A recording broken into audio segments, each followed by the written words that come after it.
From Montana's news leader, this is the MTN Noon News. Well, good afternoon, everyone. Thanks for joining us on your Thursday. I'm Jeanelle Slade. Well, both sides have rested their case in the murder trial of Derek Chauvin. The former Minneapolis police officer said in court this morning he will not testify in his own defense. Skylar Henry has the latest from Minneapolis. You understand that you have a Fifth Amendment privilege to remain silent? Do you understand that? Yes. Former Minneapolis police officer Derek Chauvin announced this morning it's his decision not to testify in his own defense. Have you made a decision today whether you intend to testify or whether you intend to invoke your Fifth Amendment privilege? I will invoke my Fifth Amendment privilege today. The decision whether or not to testify, I'm going to take this off, is entirely yours. In other words, it's a personal right. Mr. Nelson makes a lot of the decisions in trial, but one he cannot make for you is whether or not you testify. And he can give you advice, and you can take that advice or reject that advice. But the decision ultimately has to be yours and not his. Is this your decision not to testify? It is, Your Honor. The defense rested its case following Wednesday's testimony from a medical expert who refuted multiple prosecution witnesses who blamed Chauvin's actions for George Floyd's death. Mr. Floyd died of a cardiac arrhythmia due to hypertensive atherosclerotic cardiovascular disease during the restraint. The retired medical examiner testified that Floyd's death should be, quote, undetermined because there were so many potential causes. Skylar Henry, CBS News, Minneapolis.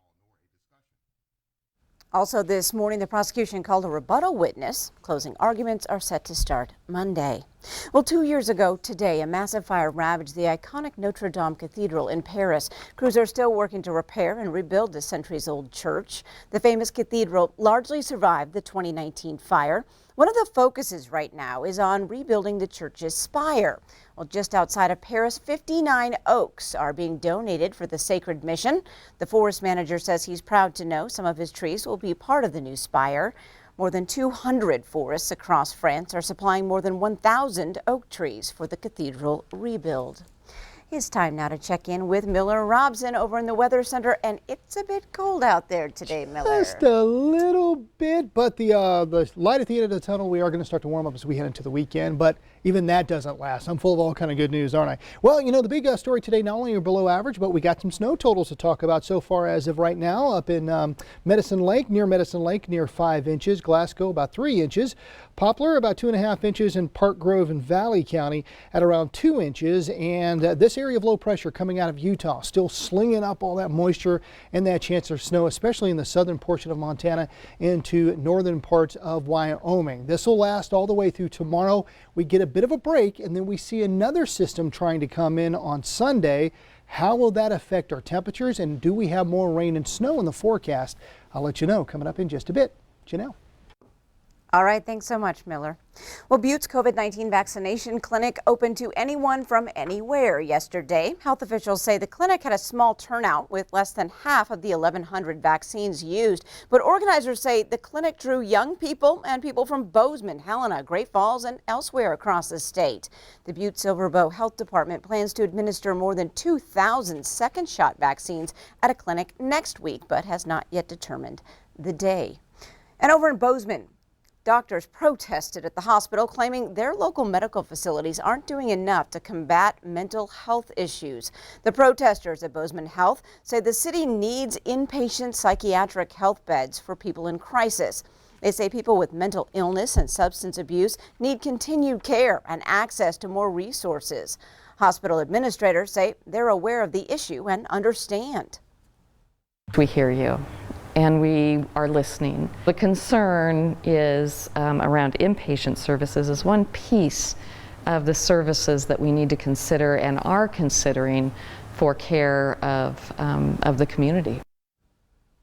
Hospital administrators say they're working to gather the data needed to fully understand the mental health challenges in that community. Well, the head of one of the largest passenger rail groups in the country says Montana should not be discouraged that the route of the Hiawatha or the southern route is not included on a map of future Amtrak upgrades. In fact, the president and CEO of Rail Passengers Association sees several points of opportunity from new interest in Washington state. The question of federal support continues for the Big Sky Passenger Rail Authority. A recently released Amtrak service plan does not include the route on future development through 2035. But Jim Matthews of the Passenger Rail Association says those plans can still be amended. Plus, he sees other funding opportunities from the Biden administration's renewed interest in infrastructure spending. All of those kinds of proposals are places where you could plug in a discussion about restoring the North Coast Hiawatha or some segments of it, or restoring the Pioneer or some segments of it. So there's several different angles we can go at here. The Rail Authority is also working to build more support. It approved a drafting of a letter to Montana's congressional delegation urging them to seek initial funds, consider interest from Stillwater and Carbon counties, and to ask counties in neighboring states to express support for the campaign. Well, at the Missoula airport, airline employees held a walkout demanding higher wages. A group works for a contracting company for Delta and United.